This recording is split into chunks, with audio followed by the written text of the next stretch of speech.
Bonjour, je m'appelle Jean-Pierre Cotet, j'ai 32 ans, nous sommes ici dans l'atelier Richard Orfèvre. Je travaille dans cette maison depuis plus de 10 ans et je viens de reprendre l'entreprise depuis janvier dernier.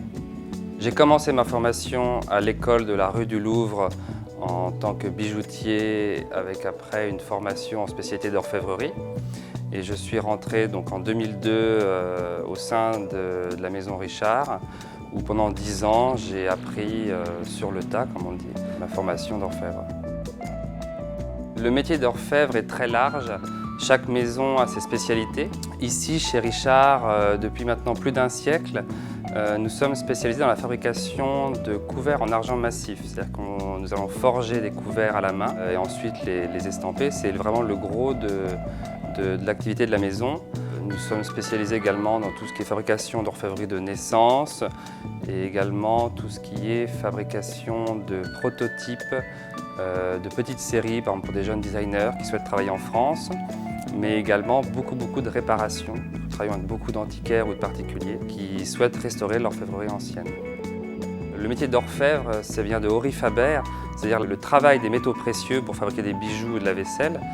L'orfèvrerie française a vraiment trouvé ses lettres de noblesse vers la fin du XVIIe et surtout au XVIIIe siècle. Nous avons eu des très grands orfèvres qui ont eu un style et des pièces avec un très bel équilibre, à la fois tant sur la forme mais sur les motifs.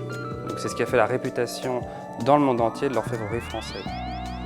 Notre savoir-faire traditionnel et nos techniques anciennes, on les applique régulièrement à la restauration. Mais par exemple, dès qu'on est confronté à la réalisation d'une pièce de jeunes designers ou de jeunes créateurs, souvent on reconsidère, on repense un petit peu notre savoir-faire qui va s'appliquer vraiment à l'objet que nous devons réaliser. J'ai eu la chance d'apprendre une grande partie de mon métier effectivement par mon prédécesseur, M. Francis Régala. À mon tour, j'espère pouvoir un jour transmettre ce savoir-faire précieux, ne serait-ce que la fabrication de couverts en argent massif, qui est une typicité de cette maison.